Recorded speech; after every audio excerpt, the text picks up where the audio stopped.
Click on the Drawings menu, Multiple Lines icon. Press X, type Y value of fifth point -1000. Press Enter, press Y, type X value of fifth point -1000. Press Enter, click in the drawing area, press X, type Y value of 18.2400. Press Enter, press Y, X value of the 18th point type -1000.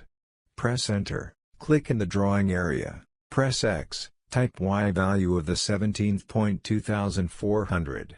Press Enter, press Y, type the X value of the 17th point 2020.